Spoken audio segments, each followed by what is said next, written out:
We are in downtown Houston. I'm Natalie Bumke, and there is going to be a new Ms. Wheelchair America 2014 named by the end of the week. And again, in Houston, which is huge, this national pageant has come to the Bayou City. I want to introduce you to Angela Wigglesworth, and she is the Texas State Coordinator for Ms. Wheelchair. And explain for people who have not heard about this pageant, Angela, what a big deal it is for it to be in Houston.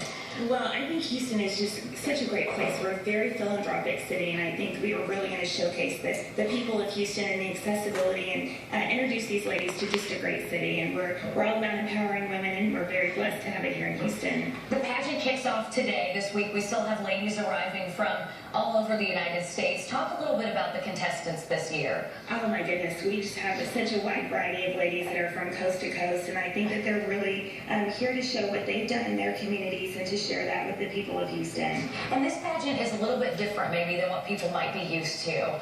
Right? We're used to seeing those bloopers of the beauty contestants on television, but you know, this is different. We're focusing on some different aspects of being a woman in America today. And there are 27 states being represented this year in Ms. Wheelchair America. Tell us about the age range of the contestants. Well, the age is 21 to 60, and as you said, this is a very different spin on a pageant. We're looking for inner beauty, and we have a motto that we say that real beauty is not measured by the number of heads you turn, but by the number of hearts you touch. And that's a good motto, isn't it? Okay, well, thanks, Angela. I know they've got a lot of work to do because, again, setup is starting here at the Hyatt Regency downtown. I want to introduce you to our representation here in Texas. This is Haley Cornelius, and she is Ms. Wheelchair Texas, right? So you're going to win this year, right? Fingers crossed. Yeah, you're going to win, sister. I can already feel it. So, what does preparation for a pageant like this entail?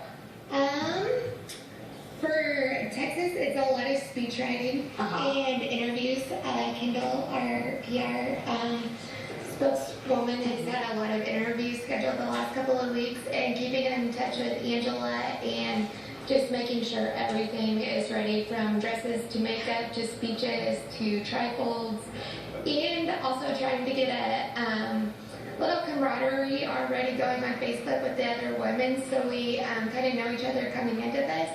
So it just kind of builds a stronger partnership for the organization. If you could give me a piece of advice, any woman in America, a teenager, you know, somebody who's maybe in their 30s or 40s, that you've learned through doing this pageant, what advice would you give?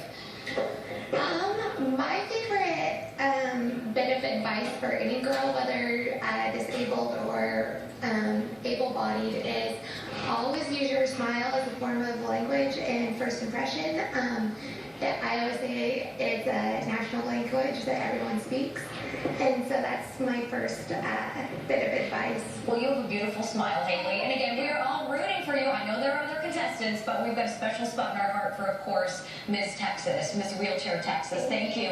And I want to introduce you finally to the lovely Kirsten Passmore, and she is Little Miss Wheelchair USA, or Wheelchair America, correct? I'm Little Miss Wheelchair Texas for 2013. For 2013, so this is a pretty big deal for you, isn't it? Yes, ma'am. And what do you hope to learn from the Ms. Wheelchair contestants? I hope to learn that we can really make a difference in the community to make it more accessible. And how do you get ready for a pageant like this? A lot of makeup and a lot of different clothes. Well, you're going to do a great job. I know you are, because you've got it all together, I can tell. Yeah. Do you have anything to say to people at home? Don't give up and have a great day. Thank you. Well, we will have a great day. Thanks so much, Kirsten. We appreciate it. She's busy in the makeup chair there this morning, so we'll send it back to you in the studio. Downtown Houston, again, a big event taking place this week. We will have a new Ms. Wheelchair America.